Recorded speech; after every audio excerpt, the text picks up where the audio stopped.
Delicious Recipe here on UPRN 107.7 FM Talk Radio, New Orleans. And for your checking us out live, you can check us out on Twitch and Facebook and also on YouTube. I believe we're on the UFO Paranormal Radio, double line there, and also UFO Gods and Extraterrestrials. And we're doing this on StreamYard. So anything that you do there, want to send some comments, I'll be following along in the chat there. If you have a question for me or for Paul, that I'll check it out there. And if we can get to it, we'll get to it there. But I'd like to welcome Paul from all the way from Australia. We're like a half a world away. G'day, Del. Thanks so much for having me on your show today. Yes. So a great thing is that my wife there, Laura, she had you on her show, the Angel Rock. The Angel Rock, and it was amazing. I was going, oh, you're gonna have Paul Anthony Wallis on there. He says, I've been watching The Fifth Kind for such a long time, and seeing other stuff that you've done there with Gaia and other stuff that you've dealt with there. You have a new book that just came out in May. It really was May 4th there, Scars of Eden, which is the carryover of Escaping Eden. You want to tell the viewers out there and listeners what the Scars of Eden is all about? Absolutely.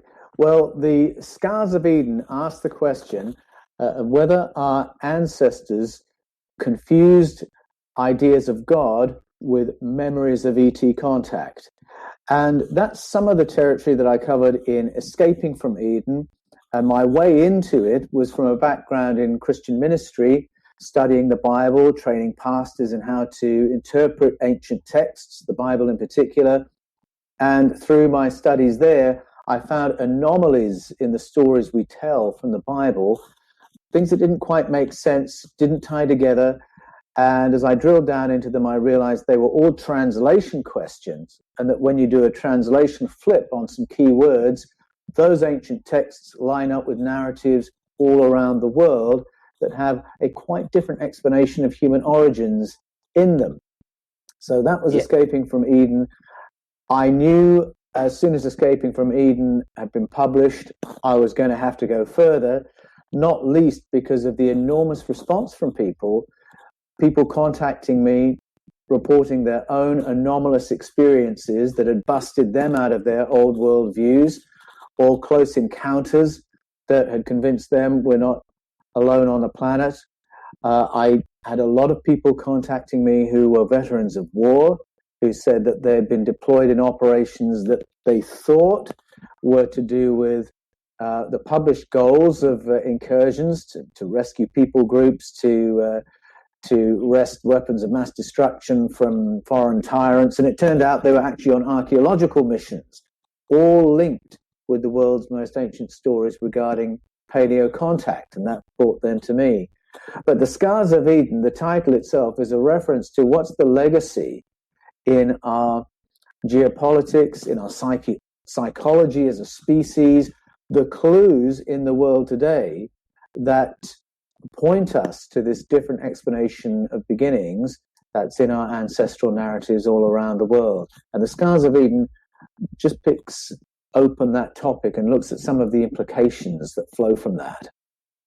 Right, and I just started reading the beginning part of the Scars of Eden there, and I see you're talking about a subject that I've been talking about with a couple other guests that I've had on the show, on my show here. The little people, the Fae, these things that are in lore and mythology that are out there, but all these different races, cultures, and that all talk about a similar mythical, spiritual, something that's not human, I guess, that they've had contact with and deal with stuff. And I believe at the beginning of the book there it talks about the Mat. I'm going to screw this up. The Matawabi, or the person coming out of the water.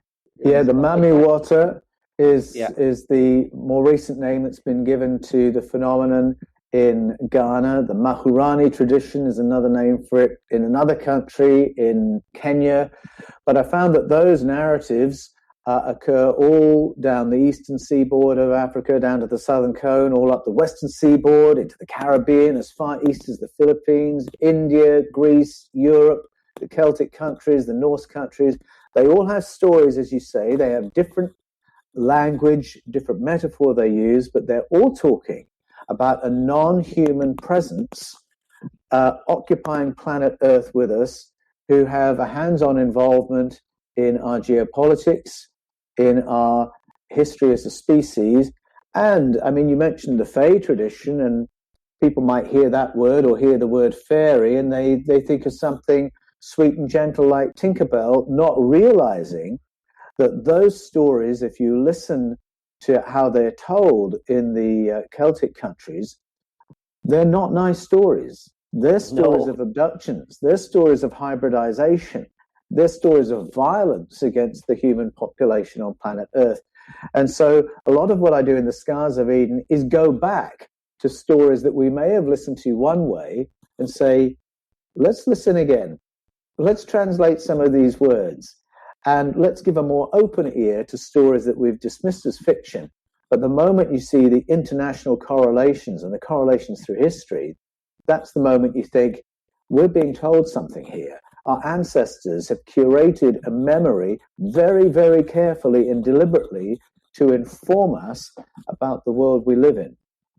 Wow, that's crazy. This is a thing that actually I've been talking to another person near Q. He has a channel called Xeno Hunters, and he's a native Indian up in Alaska, and he's been out there. He has stories in the native tradition about these little people, and they're not very good. They have like claws, and they abduct, and they don't do good things to people. And my neighbor that I just was talking to last month, I said, because I was talking about all these different things about cryptids and Bigfoot and that, and says, oh, about the hairy man in the bush.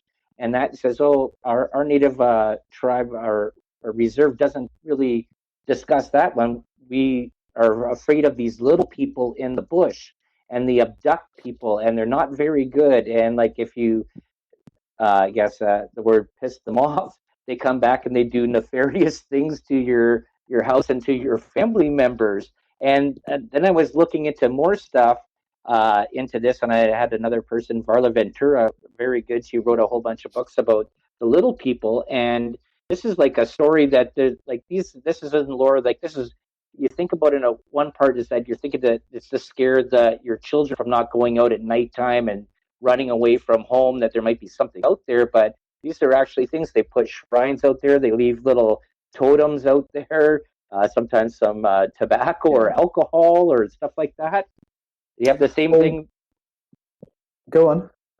No, it says the same thing is that you found there too in these stories. Absolutely. And what's interesting is you can go anywhere in the world and the locals will tell you those stories, the stories they heard from their mother, grandmother, all through the generations. And it's so easy to dismiss those stories, as you say, as, oh, this is what they tell the kids here to stop them from being naughty. These are the threats. Mm-hmm. Don't misbehave, the bogeyman will get you. But what's interesting is that these stories are so universal, and yet they don't find their way into our textbooks and official explanations of the world. So, for instance, when I learned about the Mamiwata tradition in Ghana, I'd never heard of it. And I only heard of it because I was warning my parents-in-law about escaping from Eden. They're devout Christians from Baptist and Pentecostal background. They grew up in Ghana. And I thought that they might find my thesis a little bit confronting. So I thought I'd better warn them what my book's about. And so we spent a weekend together, and after we'd had some lovely food and some nice drink and everyone was relaxed, I thought, okay, this is the moment I can tell them about it. So I ran through what my book was about. And my mother-in-law completely surprised me when she said, Paul, we already know this story. People in Ghana, we get taught the Christian answer to questions, we get taught the modern scientific answer to questions, but we also know what our ancestors have told us, and what our contemporaries tell us, that there is another presence here on this planet. And yet you go to Ghana and the Mamiwata stories are not part of the official narratives. You don't get taught it at school, and yet all these narratives survive. So all around the world, there is a folkloric knowledge that there are non-human presences, or there are human-like populations living covertly on the planet. The knowledge is there, it's never gone away, but we have a planet with a history of empires and imperial takeovers.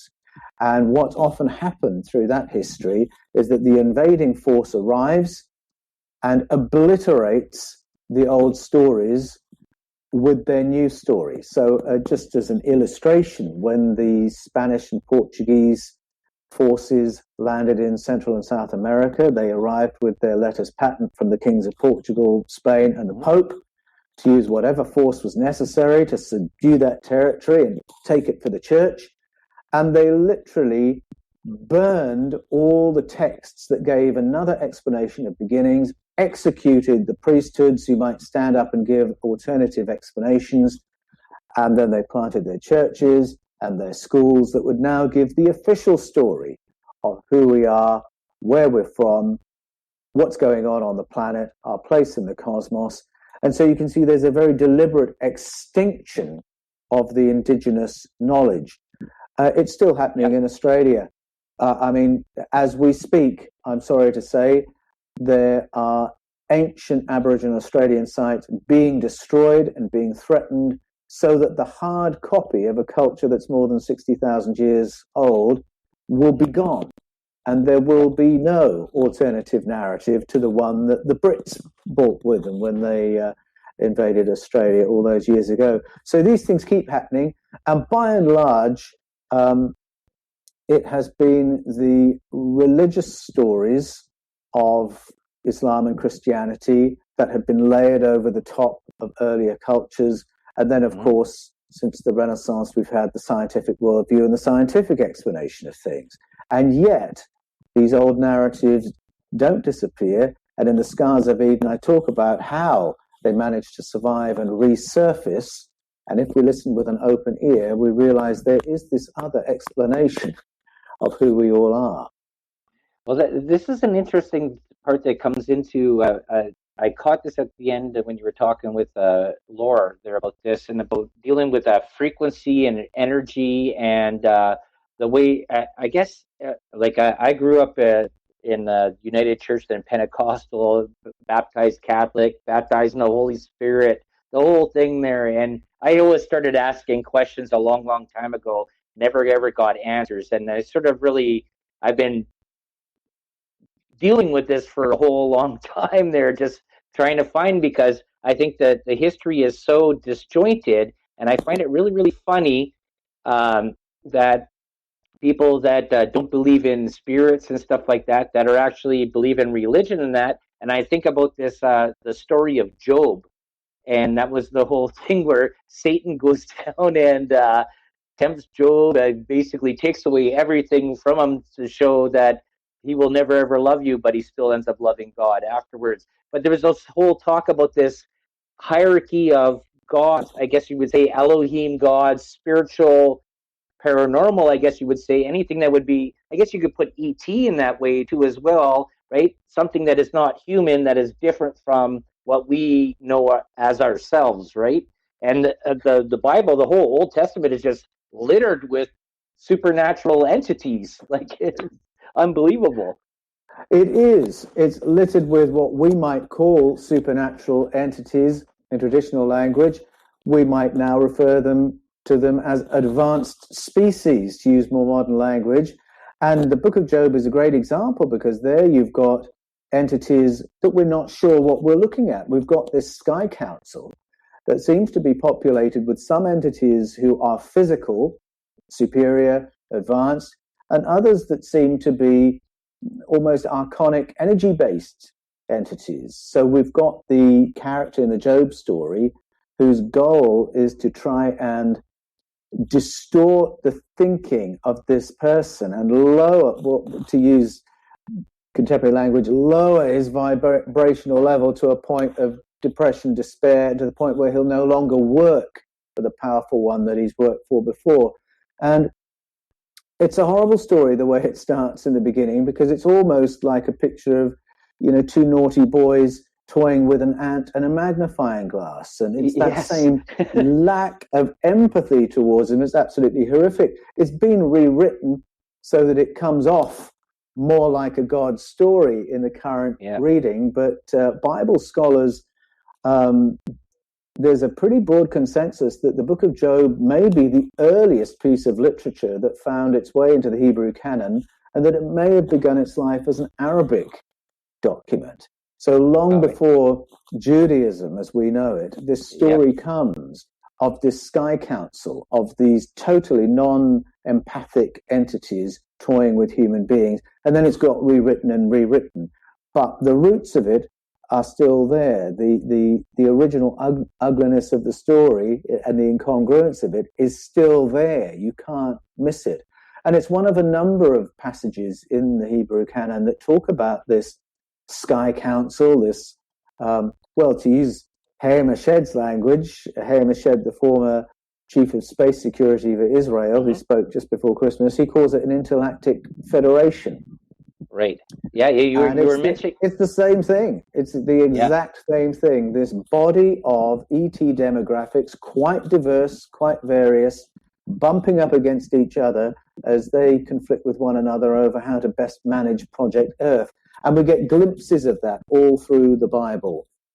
Yep. Well, this is interesting. Okay, are you going to go back into this Project Earth thing? There's two as well. But do you see, or not, I'm just saying, you see in the stuff with Odin and Zeus, where these gods or demigods or small g gods basically played with humanity and gave them little tasks, and even their own offspring, where they came down and they, like I think it was Odin and Zeus also disguised themselves as something else, had sex with women.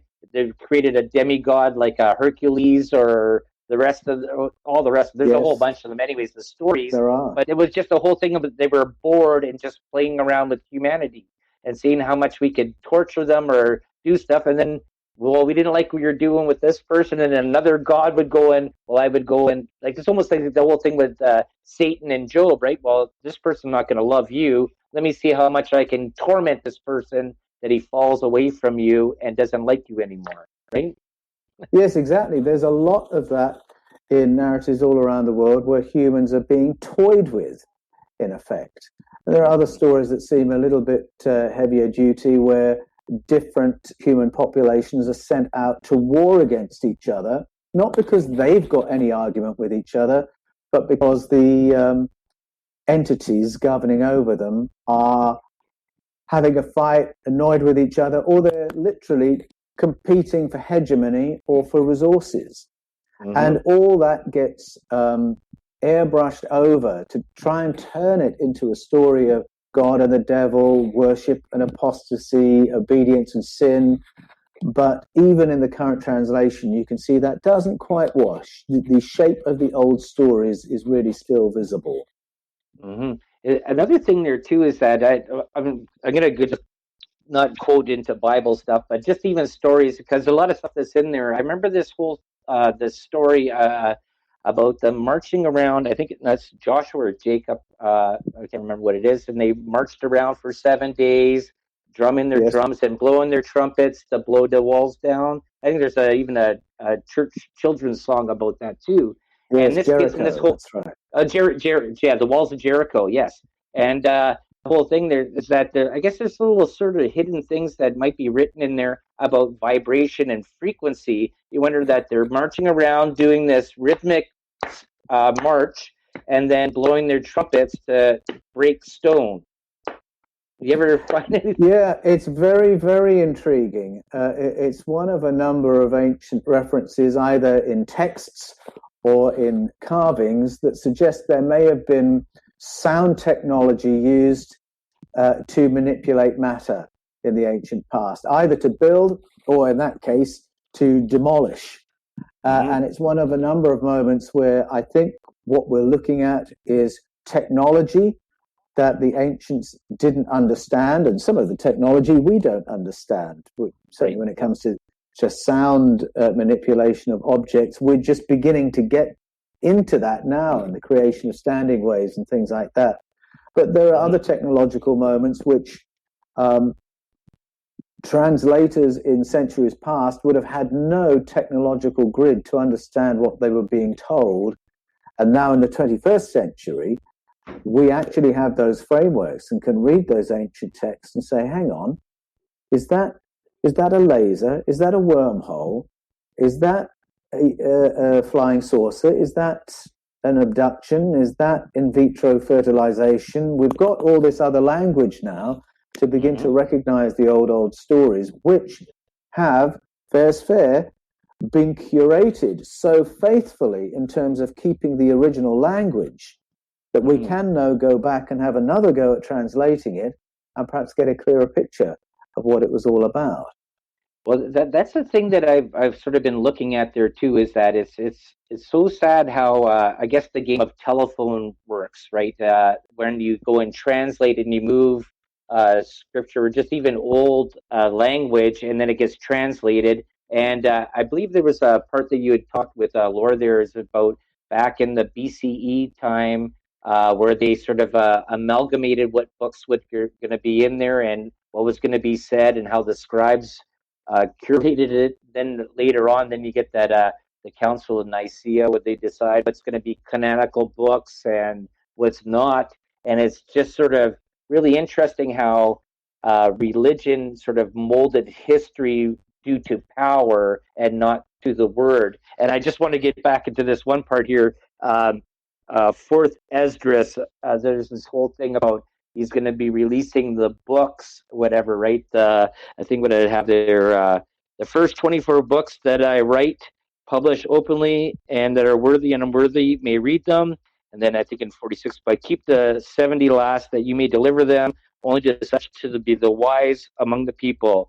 For in them is the wellspring of understanding, the foundation of wisdom, and the river of knowledge. And so I did so.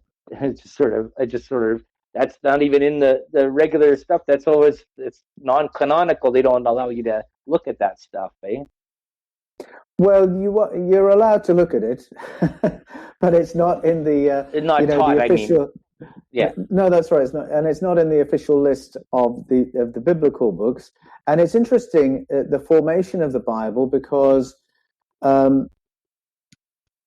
the what we call the Old Testament, or the Hebrew canon, evolved through a process. So it began as a bunch of scrolls that, for the sake of argument, Abraham had gathered together to form the core of the tradition he was beginning. And they may have been the stories of beginnings in Genesis 1-11. And then some more writings get added, and you've got the Pentateuch. And then that gets reworked into a single book to teach the law. And then more books are added, and you've got the Deuteronomistic history. And then that gets all edited so that you've got history that's been edited to teach the law. And then you've got prophetic works that are added to that. And so there's this process of adding and then harmonizing, adding and harmonizing. And that happens a number of times before you get to what we call the Hebrew canon. And the final work of harmonization is the one that was done in the 6th century BCE, where the central tenet of Judaism, there is only one God, and that God is the source of the cosmos and everything in it. That theology gets then pasted over the top of all these other texts, and they do a little bit of an edit here and there to smooth it all out so that it looks like that's the message from the beginning. Right. Except that those old stories that Abraham began with were not stories about the cosmic source at all. They were stories about other entities invading and colonizing planet Earth. And the later books are about a period of history when humanity was governed over by non-human entities. And simply translating the word for those entities as God doesn't obliterate those old stories. It makes an attempt to, because they didn't want the ET narrative to be part of their story. They believed that was all rubbish. They believed it was all foreign. It didn't belong within Judaism, and so they tried to get rid of it. But they were still so faithful in retaining the original texts that we can go back and see their math. We can see what they did, and we can question those translation choices, and we can go back to the texts as they were in the raw. And that's just the process within Judaism. You get into Christian history, and you mentioned the Council of Nicaea, which was just one of a whole number of councils that narrowed Christianity down into this orthodoxy, which excluded many stories that were part of mainstream conversation in the beginning of Christian history. So in the beginning of Christian history, you've got a kaleidoscope of views and understandings and texts and theologies. And then by the time you get to the end of the 4th century of the Common Era, the ET discussion is gone, can't talk about that anymore. The demiurge that Plato talked about, this other entity that had a hands-on involvement in downloading codes to create what can't talk about that anymore.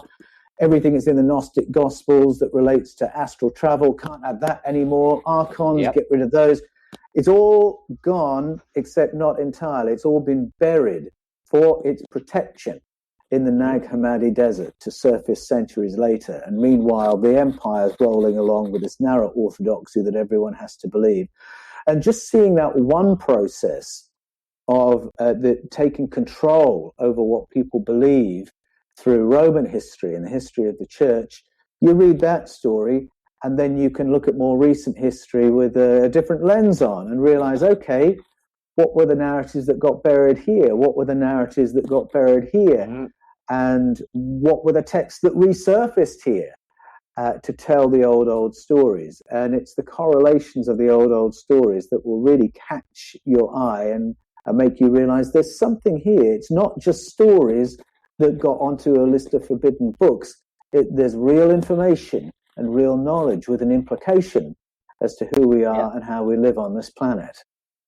I learned a word today as I was reading the beginning of your book, and then I went over to something else, and then I don't know how I got to this, but I learned this word. It wasn't in your book, but I somehow I popped this up. It was called monolarity.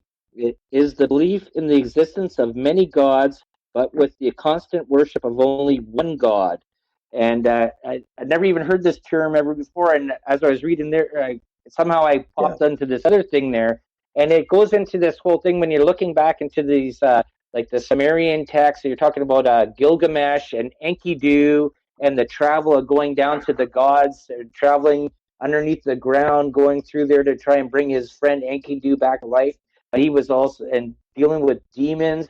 Then you look at the whole thing with King Solomon, with the ring that he had a power above on the earth and below, and having, I think in the story, I believe, correct me if I'm wrong, that he had the Temple of Solomon, that he had whatever demon or whatever, he had them move stones for him to do certain works because he had power, something like that. And that's dealing with supernatural beings there. Yes, that's right. Supernatural beings, aka advanced species. And that word that you use, monolarity, the word I use in the Scars of Eden is henotheism. And henotheism is the same thing that says there are many powerful entities, but you're going to work for just this one. And that is the framing of the Ten Commandments, if you think about it. If anybody needs a red pill to take to get into this understanding of a different history where we've got plural advanced beings governing our ancestors, go to the Ten Commandments, which begins with a command to work for only one superior, one powerful one, to use the Hebrew word, and don't serve the others, don't bow down to them. You're not even allowed to draw pictures of them because there has to be a great forgetting of them. And that's from Moses. I wrote that down too. I wrote that down too there just in case I forgot. I am the Lord your God. This is from the New King James Version. I am the Lord your God who brought you out of the land of Egypt, out of the house of bondage. you shall have no other gods before me. And then verse 2, you shall not make for yourself a carved image of any likeness of anything that is in heaven. Something, and it goes on Yeah, and on and on there. Yeah. yeah, indeed, it goes on, affirming the fact that there are other powerful ones out there that have other people groups working for them. Right. But Yeah. this one here, who's taken the name of Yahweh, that's the one you serve. And a generation later, Joshua repeats that. He says, cut yourselves off from the powerful ones of the other people groups. You're going to serve for the one called Yahweh. And then we see the conflicts between the human colonies and the different small g gods, advanced species, whatever they are, that are governing over them. And those are the stories that then play out. So the clue is there right from the get-go. 10 Commandments, Joshua 24. We're in a world where there are these plural powerful ones, and human beings are caught in the crossfire between them. Well, here's the part, because I know you're a Genesis professor, basically like a aficionado. This is I found this quote. I don't know why this even came to me, but it just did. I don't know. Maybe it's a coincidence. It says Genesis 3:5, verse 5. For God doth know that in the day ye eat thereof, then your eyes shall be opened, and ye shall be as gods, knowing good and evil. So what is the reference to that even from the tree of knowledge that you'll be as gods knowledgeable as, so that's almost saying that there is other gods out there, right? Oh, yes. Straight away you've got as gods. So there's an affirmation that there's this other class of being in the story, in the plural. And the word gods is Elohim, which means powerful ones. And the moment you start using the root meaning of the word, it becomes very clear that the story of the powerful ones in the Bible is the summary form of the Sumerian stories of the sky people. Right. The powerful ones are the sky people. Same group, same stories, same activity. And the moment you see that, you get to Genesis 3 and you realize we're looking at the conflict between Enlil and Enki. We're looking at the conflict among the powerful ones as to how intelligent the human beings should be. You see, at that point, the human beings were so intelligent we didn't even know we were naked. And the superior of the powerful ones wants to keep us that way. And his junior says, no, I want them to have a better experience than that. I want to upgrade them. You follow the stories in the Bible. We begin with a male population, and then we have males and females, but they're not fertile. So you're looking at clones in effect. And then the junior wants to make us into a fertile species and intelligent. So that's what that conversation is about, being like the gods, like the powerful ones. And the junior breaks ranks to upgrade the humans to have intelligence to know they're naked, fertility so they can become a sovereign species, able to breed and multiply. And that moment is there not only in the Bible, not only in the Sumerian stories. You can go to Nigeria, listen to the Efik story. That same moment is there. Do we make them fertile? Do we let them become a species? And there's a concern that they might just breed and, with their number and intelligence, become a threat. It seems ridiculous if you're reading it as a God story that God, the source of the universe, should feel threatened by an intelligent human race on planet Earth.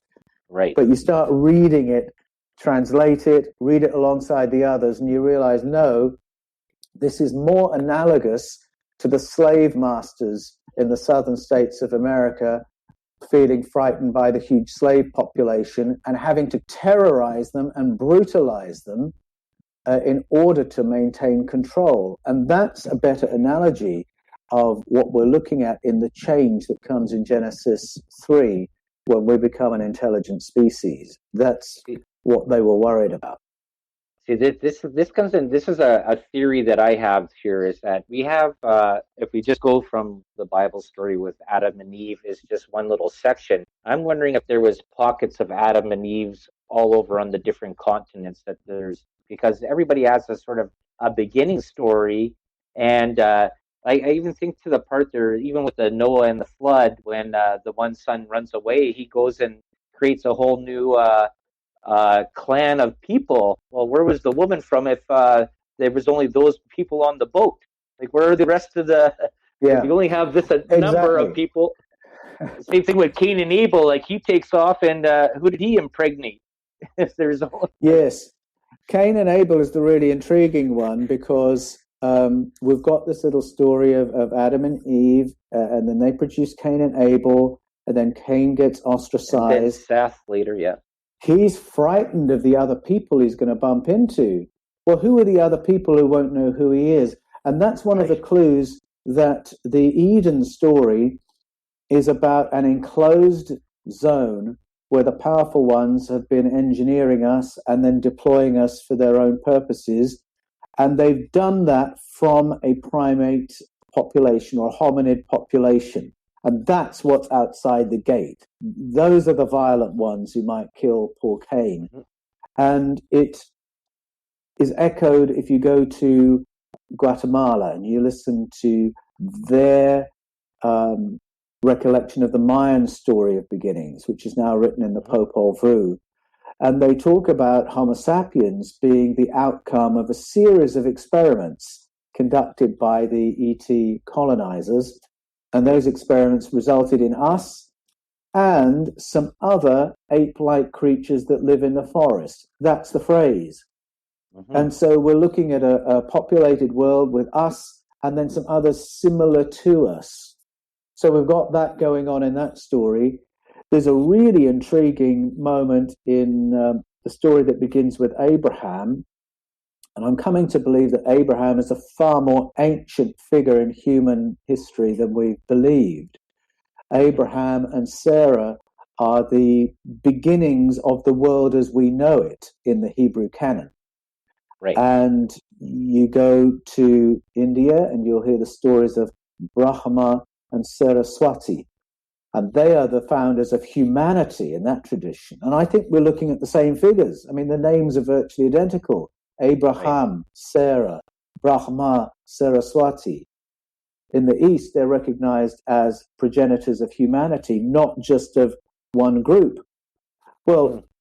a generation after them, you've got the story of Isaac, and then a generation after Isaac, you've got two different kinds of human being on the planet. One who's smooth-skinned and intelligent, Yeah. and the other who's And the not quite hairy. so smart, but covered in hair and very strong. And the smooth, clever one learns how to control and pacify the hairy one with food. Well, I wonder if that's a far more ancient primordial story than we think, and if that's another recollection of a time when our ancestors knew that there were a number of us hominids on the planet bumping up against each other. Little people, giants, hairy people, smooth people. Yeah. And cultures all around the world do seem to have a recollection of that plurality, which, as I say, then gets edited out when orthodoxy arrives and all the other knowledge gets pushed underground. But the knowledge is Yeah. there. That becomes a really interesting story because I guess when Abraham is going blind, I guess, and then he brings his the one brother in there. He says, okay, well, here, just pretend to be the other guy, but put on this lambskin with the hair on it so that he can feel to know that it's you. Well, lambskin with hair on it is sounds like a Sasquatch in a way. Yes, With it does. It absolutely does. It's not a hairy man. If it's as hairy as a goat, then yes, you're looking at a Sasquatch. Or in Australia, we have the Yowie or the yeah. Yeren in China, so on and so forth. Yeah, it's just the like if you look at these stories there and you sort of like, what is this being in reference to? But then this is the part that I was you have to go back to the original text and work from whatever Greek or Hebrew and see what maybe the word might have been, because I don't like you can go through the King James Version Bible and the NIV and stuff like that, and what they've done, what I've noticed is they've taken it and made it to 21st century language, but maybe that word might not be meaning the same thing. Have you found stuff like that, where they sort of the text is sort of might have been changed a little bit? Well, obviously, different translation editions of the Bible. It's always really informative if you read the introduction at those Bibles, because they'll say what their guiding principles have been in their translation choices. And so, for instance, you go to the Good News Bible, and they'll say the translation choices we've made, we've tried to minimize technical terms or traditional religious terms, and we've tried to use words that will make sense for someone whose second language is English. So in that way, we're trying to create a very popular, university accessible translation. Mm-hmm. And then you'll have another translation that says we've made translation choices so that the speeches sound like speeches, the letters sound like letters, the histories sound like histories. Another will say we've chosen single word equivalencies so that every time this Hebrew word occurs, we'll use this English word, and that will help you with your study. And I applaud all those different approaches, but what's wonderful is that they will also tell you what are the manuscript sources they're working on. So you can go and see, they've got the Masoretic text here, they've got this text here, and we've still got those. So we can still go back to the Hebrew, we can still go back to the Aramaic, we can still go back to the Greek and ask questions about what the root meanings of those words really are, how it really should be translated.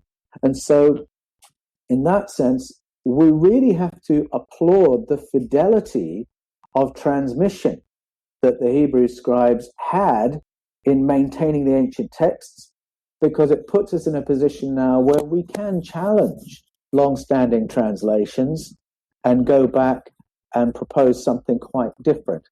And Eric von Daniken says he believes there are 10 words that if we reconsider the translation of them, it totally revolutionizes the story of the Bible and makes it unmistakably the story of paleo contact with extraterrestrials. Mm-hmm. So here's another question. While we have a little bit of time, I wanted to ask this one there.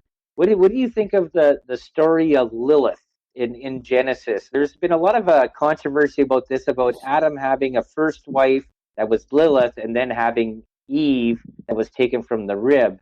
And I've listened to debates on many sides of this question, but really I haven't really found anything that would make Lilith be an actual thing. I don't know. Maybe. No, to be honest, I haven't really probed the Lilith story at this point, but I think the question really arises from the fact that in Genesis 1 to 11, what we appear to have is a whole sequence of stories of beginnings that have just been placed alongside each other. So that now, for a casual reader, it looks like we've got, here's the beginning, here's the middle, here's the end, here's the world as we know it. But that isn't really the case. You read closely enough, you can see the joins between the different scrolls, the different stories. You've got 2 creation accounts for a start, 2 creations of human beings, and you've also got a number of planetary resets in those stories. So you've got possibly 2 floods that are referenced, the one in Genesis 1 and the one in Genesis 6. You've got the destruction of civilization a number of, perhaps 3 times. There's a civilization that may have been destroyed in Genesis 1 because the planet has been devastated by a catastrophe when you probe the language. Then you get to Genesis 6, you've got another civilization being obliterated. You get to Genesis 11, a spacefaring civilization obliterated. And then in Genesis 9 and the beginning of Genesis 11, a hint that there are civilizations going back into geological time, back to the time when the continents were conjoined before they separated.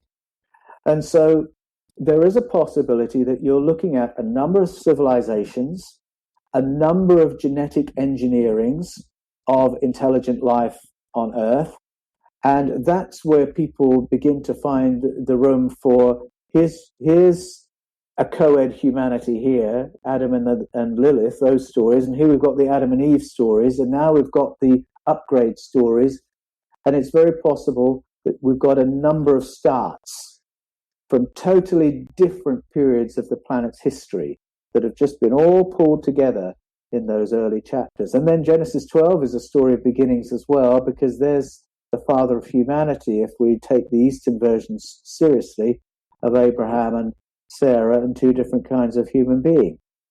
So it's a kaleidoscopic picture that we've got there, and it's one of those moments where it really is worth reading the stories out of context, re-separated, and understanding these have come from different times and places with different information in them. And let's take a pause to acknowledge that before we try and glue it together and make it all fit. Right, and that's a amazing point. There is that even when you look at even other religions, and if you're going into how their creation stories are, there is sort of like a little similarity that's going around there, I guess. And it's not just basically Adam and Eve, but it's some sort of beginning stuff, and it might be in one of those points that sort of happened there at the beginning in the Genesis story. We don't know, right? Exactly. Yeah. Well, we're coming close to the end here, Paul. What I would like to, I definitely enjoyed having you on here. I have like about 15 pages of stuff that I would really love to ask you.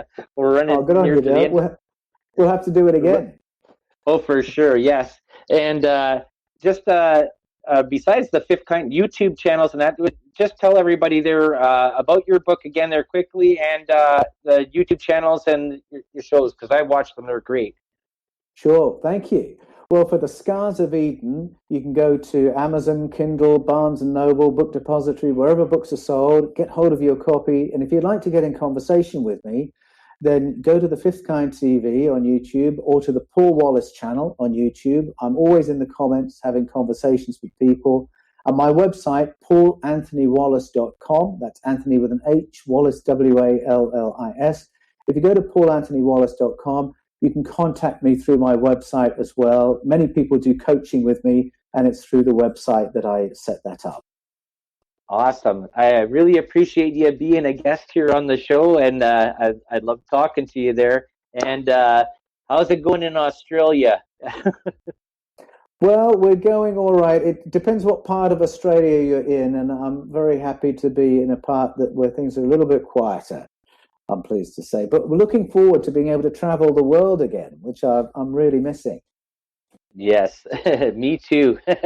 Anyways, so thank you very much again there, and thank you all for checking in with the delicious recipe here tonight, and we'll see you all next week. Thanks, Dal. Let's see if he's still, or maybe he's not there. I don't know. We've lulled him to sleep. I guess so. Maybe, or they're all in awestruck. Well, you've had her in Australia. We'll just keep on chatting here until Joe kicks on here. How have you guys recovered after the massive fires that were sweeping through you there? Was it last year? Oh yes, dear me, yes. Well, yes, we had the fires. Then we've had the pandemic. Yes, difficult. The fires. Australia is a huge continent. And so when people around the world were looking at those maps with the fire icons on it, it really looked like the whole continent was on fire because of the size of those icons. It wasn't, but there were significant areas where the destruction was so great that it really all but destroyed the local economy. So, most of us live around the coast, and a lot of those coastal areas, tourism is the big industry, and that was just knocked on the head by the fires. People lost their businesses, lost their homes, and then of course the lockdown allowed some to recover because people were traveling locally to have their holidays, and now we've come out of the period where we've had the JobKeeper allowance, so that's gone, so more businesses are just having to close. And it's very, very horrible and sad and stressful for Australia at the moment. I think that I hope that we can have a more careful think about how we look after each other and look after our own economy when supply chains are potentially so interrupted by things like pandemics and by political tensions as well, I might say. Well, there's a big thumb of China on Australia. I've been watching in the news there too as well. Of course. And so that I follow a lot of that stuff that's going on globally. And but going back to the part of the fires, was the thing that was, even though they wasn't showing it, it was showing the smoke was so huge that was coming off of Australia that it was actually affecting New Zealand, I guess, the way that the wind currents were going. Yeah, and I mean, that was really hard because we were in the Australian Capital Territory when the fires were happening. We didn't have any fires in the Australian Capital Territory, but it meant that my poor kids had to spend the whole of their summer holidays locked inside our small house because you couldn't go out and breathe the air. Right. And then they had a lockdown because of the pandemic. So that's been really difficult, especially if you live in a smaller home. That's been really challenging for a lot of people, and the mental health toll has been enormous. And there'll be a lot of long-term recovery that has to happen from that, I'm sorry to say. Well, that's the thing that's happening up here in Ontario, Canada. I'm in Northern Ontario, up by Lake Superior, and we're not as big as Southern Ontario.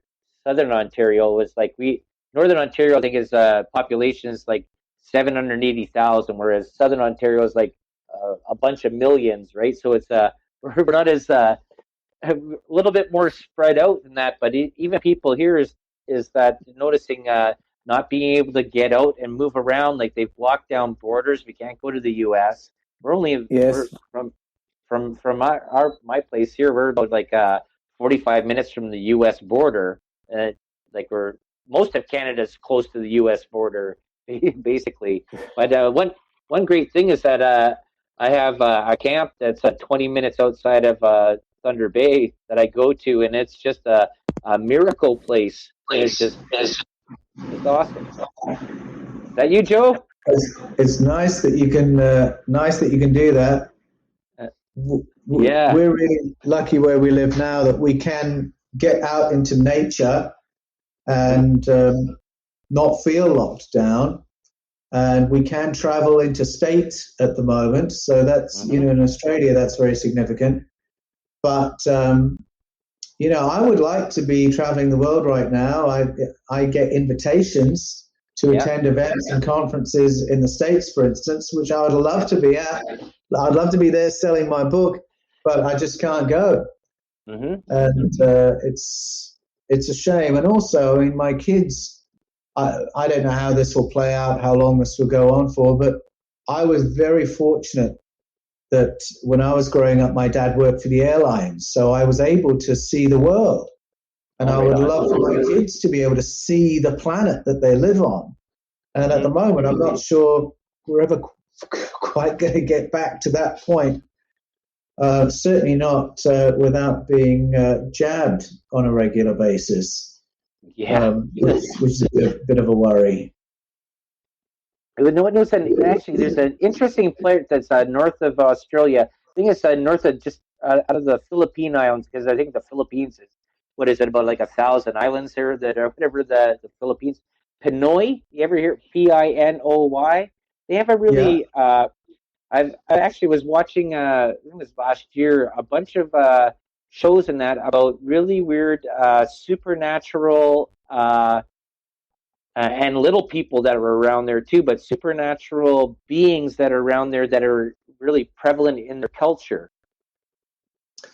Oh, that's very interesting. I don't know about the phenomena you're describing, but I do know that the cultural awareness of non-human presences is very strong in the Philippines, that they have very developed language for it. So it doesn't surprise me to hear you say that. Yeah, there's just the longer the more and more I go into this show and researching stuff and looking into these cultures that you don't get to travel to, you see, and you see the stuff that you were talking about. There's so much of these stories that are going on that has Yeah, been passed down in these cultures. Like I was thinking also too there about think about the lady in the lake with the sword. That's another spiritual being that was in the water that gave in the story for Camelot or Sir Lancelot. Was it Sir Lancelot or no King yeah, that's Arthur? right. The Yeah, but power, yes, a that's myth. right. Yeah, absolutely. Well spotted, though. It's like a mythical power. Oh, and maybe we're done here. Did Joe kick in there, Jojo, or did I lose Paul? Maybe I lost Paul. Anyways, we'll see what's going on here. Uh, Thank you very much for tuning in with Delicious Recipe. This was The Dull with Paul Anthony Wallis. Check out his book, Scars of Eden, that just came out May, and a really Isn't great read. And check out his other stuff there too as well. having trouble connecting. Yeah, I think we're back. So I've had such a strong response from the Philippines to my material on the fifth kind and to the Scars of Eden. I have to go there. I have to sit at the feet of some Native American elders because they have a very rich tradition of knowledge, not just to do with ET connection in the past, but other information that has been sort of suppressed from the mainstream. And then another place I'd love to go is to Southern Africa because I know that some of what we've talked about mm-hmm. is told to young men when they go through their initiation ceremony. Oh, So really? they reach the age of 13, they get whisked away to spend a weekend with the elders and they do various ceremonies. And it's explained to them what our place is in the cosmos, who else is on the planet, so on and so forth. So again, it's a tradition of knowledge. It's there, but has been excluded from the mainstream. So I've got to go Southern Africa, North America, the Philippines, and where else? There's another spot that I just want to go, and that's I can do the fourth one, which is just to go into the outback and listen to some Australian Aboriginal elders who again have that information. See, this is I read this book about 20 years ago, and I wish I could remember what it was. It was about this lady that goes on a walkabout, and she goes out with this. It ends up being that she thought it was a guide that was taking her, but it ended up being something else, and takes her on this walkabout, and she goes out, and she was really actually really sick. She was overweight. He buries her in the sand. She expels all this. Toxins out of her body, and basically she's gone. And then when she comes back after whatever 6 weeks of this walkabout, they're going, "Where did you go?" And she says, "Oh, I went on this trip that I had planned." They said, "Well, we don't know where you went. We didn't know anything about it." But she learned so much, this connection to the stars, and just the information that she was given by this Aboriginal person that she believes was an Aboriginal person. It could have been somebody else, some sort of mentor or some sort of light being that shape Yes. shifted and took her on a journey. But it did that. It actually cleansed her soul. She was whatever sickness that she had in there. I think it was called like the experimental traveler. I'd have to look at it again. My mom has the book. I read it a few years ago. Oh, Del, But it was when you find that title, let me know because I'd love to read that book.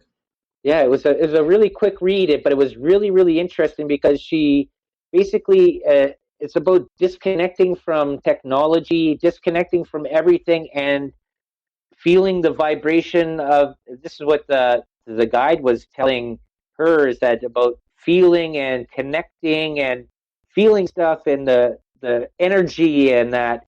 And the part was that I think there was something about the wild dogs. They could smell the processed food coming out of her body, so he had to bury her in the dirt to let it expel out, because otherwise she would have been eaten in the nighttime. There was a whole bunch of really Whoa. interesting stuff. Yeah, it was awesome. Yeah, Oh, fascinating. That sounds yeah. great. So that's the journey I'm on next. if I can't physically travel around the world, then I will just have to sit at the feet across connections like this. But it's so much more special if you can go to the places that where the knowledge belongs, if I can put it that way, and feel the culture that is communicating this to you. Yeah. Well, I think an interesting place this seems to be is that they're finding more old ancient ruins in Turkey, even older than Göbekli Tepe, and that's sort of interesting. And another place, place that I would like to go and see is India, and go and see these cities that were there. That are, some of them are bigger than what the footprint of the pyramid is, but carved out of this black stone that's with such intricate work that they were supposed to be Bronze Age tools. Like how do you cut hard stone with soft metal? Well, yeah, there's really intriguing sites like that we don't know what the technology was or how they used it to produce the sites. And then the ones you mentioned in Turkey are really intriguing because our knowledge of civilization doesn't really go back as far as 10,000 years. 10,000 years is the most recent cataclysm, and I believe most of the world's flood stories date from then. And yet, the places you're referring to in Turkey are prior to that.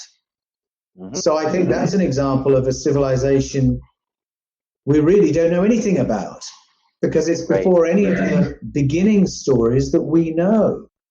And yet, as I say, in Genesis, I do think there's a hint at a sequence of civilizations destroyed and then reemerged, destroyed, reemerged, just as Plato argued. I think I sent you something there that that part about Randall Carlson that he had talked about with this sacred geometry, but he also had talked about this movement of the calendar with the goes with the ages and stuff like that go through these 12,500 years, 12,800 years, these cycles that sort of go through, and it's sort of, if you put things into perspective, if you're looking at it in a way, is that the pyramids that were there way before 12,000 years ago. What was written in texts and stuff like that, how it was covered over with other limestone and writings and all this gold is just unbelievable. It's just you just have to sort of think about it. But here's the one thing. I asked this question about a year ago. Why do you think gold is so important? It doesn't do anything for the human body, whereas water does, food does, and sunlight does. But gold is not something that a human can use, except for, I think it's your rheumatoid arthritis. You can use it in medicine there, but it does nothing for the body. Does nothing for you, period. Yeah, look, it's very, very interesting. I'm interested in finding out. I think there may be some benefits in terms of maybe some health benefits, actually, we can derive from gold. But I think that the gold mining and the value placed on gold relates to its use to another species, not to us, because we've always given gold to our superiors, to the powerful ones, the small g gods. Well, why? What do they want with it? We don't really know. There is a hint that they've got some, mineralogical need for it on another planet, but we're not told what it is, and it's an anomaly that ought to have us asking lots of questions. Yeah. Why you go to Southern Africa? I think there's pretty compelling evidence that there were gold mines there 200,000 years ago.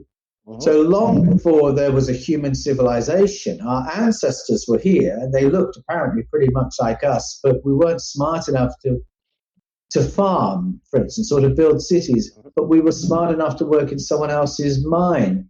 So we weren't mining that gold for ourselves. We weren't doing anything with it. We didn't put it anywhere. It can't be found anywhere. And so I think there's actually solid evidence to suggest there was a use for gold somewhere else, and we were just the people who were mining it, and then we value it by association. We value it because the gods value it. Yeah, that's the thing, is that, like, if you look at it, all the antiquities that are all plated in gold. You have the Ark of the Covenant that was covered in gold. Special items, right? Everything, religious artifacts, gods, not gods. I mean, kings and queens. They had gold besides rubies and diamonds and sapphires. But gold was this sort of thing. It was actually one of the things there when Jesus, gold, frankincense, and myrrh. Yes, Right? that's true. Gold there. So if you look at it, yes, that's true. Look, there's a little correlation there as well, which I would love to probe into when I have the time. So Jesus is given gold, frankincense, and myrrh. Well, two of those are named as useful natural resources just near Eden in Genesis. Where was it first mentioned? Genesis 1-3. And it gets mentioned at a time where apparently Adam and Eve are living in a paradise of a garden, all their needs provided. Why would they need to know where the key mineral deposits were? Why gold and resin? What were they for? And then the fact they're presented to Jesus, there's a little connection there, because frankincense was a resin, wasn't it? Yep. So, well, it's also a hallucinogen too, right? And then there's another. Say again. Also a hallucinogen as well, too, eh? Oh yes. That is fascinating, because there are hallucinogenic oils and smoke mentioned through the Hebrew stories, and it's not explained why the priests need that in order to do what they do, but apparently they did. And another connection that I was just thinking about this morning with gold is dragon stories all around the world. Those dragons all want gold. Yeah, right, exactly. Yep. Gold and cattle. Yeah, it's just that this comes into this whole part, and this is another question I had. Okay, so you build an altar, and you give your best lamb or your best cow, and you burn this as an offering up to God or to the Almighty One. Well, what does he need burnt meat for? He created everything, right? Why do I have to why do I have to destroy something for that? He doesn't need that, right? He could have the sweet smell of anything anytime, right? There's sort of these little things, and you see this in when you look at these Odin or Zeus and that, all these offerings that you go and give something as tribute to these demigods or these small g gods, Aphrodite, Hera, and all that stuff. They want some sort of your best to give there, to give smell to them or something like that, right? It was sort of, I always found that sort of really weird that that would be sort of a thing, that they wanted burnt food. Exactly. Why would the source of the cosmos need all this food? And in the Popol Vuh, the Mesoamerican, the Mayan story, it's very open that the colonizers say, let us make avatars for ourselves to do the work for us and bring us our food. Right. And I think that's where the sacrificial tradition comes from. Those cows were food for something that was here occupying the planet. Clearly not for an almighty God, but for something else that actually did rather like the taste of beef. Right. And I think it's sort of all got garbled. It's not that garbled, because you have texts that say explicitly the Yahweh character needs this much beef and this many human beings, and they provide them. And so I think the original telling of the story, those writers knew exactly what they were saying. But that by the time we're in the 6th century BCE, there's been that great forgetting. and so it's told in a slightly spiritualized, opaque kind of way. It's now an expression of devotion. Mm-hmm. But no, originally it wasn't an expression of devotion. It's we're bringing them their food. Right, and then you go to South America, where you have the Mayans and the Aztecs there, where they were doing sacrifices of human beings with blood. Right, so now Yeah. you get into this whole thing about blood, and it's a sort of an interesting thing because now you get into the whole part of you going into dark arts topics of Oh, Luciferianism, yes, it all and connects. Satanism, that they all talk about this